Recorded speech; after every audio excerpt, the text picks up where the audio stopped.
Die verhaal van Dawid en Goliat in 1 Samuel 17.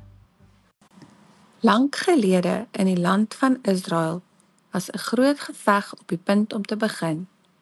Die Israeliete en die Filistyne het vir oorlog bymekaar gekom met 'n vallei tussen hulle.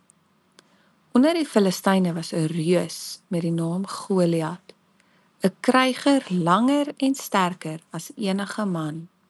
Hy het swaar wapens gedra en 'n groot spies gehad wat in die son geglinster het. Elke dag het Goliat vorentoe gestap en die Israeliete uitgedaag om 'n vegter teen hom te stuur. "Wie sal my aandurf?" het Goliat gebrul. "As hy wen, sal ons julle dienaars wees, maar as ek wen, sal julle ons dien." Vir 40 dae het Goliat sy uitdaging geskree. En vir 40 dae het die Israeliete gebewe van vrees. Geen man het gewaag om teen die reus te veg nie. Ver van die slagveld af het 'n jong skaapwagter met die naam Dawid sy pa se skape opgepas. Hy was die jongste van 8 broers en sy dae was gevul met musiek maak en trop oppas. Op 'n dag het sy pa, Isaai, hom geroep. "Neem hierdie kos vir jou broers op die slagveld en bring vir my nuus van hulle terug," het Isaai gesê. Dawid het opgewonde vertrek en het net betyds opgedaag om Goliat se uitdaging te hoor. Hy het die vrees in die Israeliete se oë gesien. "Hoekom veg niemand teen hom nie?" het Dawid gevra. "Ons is God se volk. Hy sal ons die oorwinning gee." Toe koning Saul van Dawid se woorde hoor, het hy hom laat roep. "Jy is net 'n seun," het Saul gesê. "Hoe kan jy teen die reus veg?" Dawid het regop gestaan.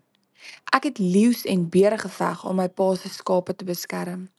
God het my toe veilig gehou en hy sal my nou ook veilig hou. Ek sal teen Goliat veg." Koning Saul het sy eie wapenrusting vir Dawid aangebied, maar toe Dawid dit probeer aantrek, kon hy skaars beweeg. "Ek kan nie so veg nie," het hy gesê en dit uitgetrek.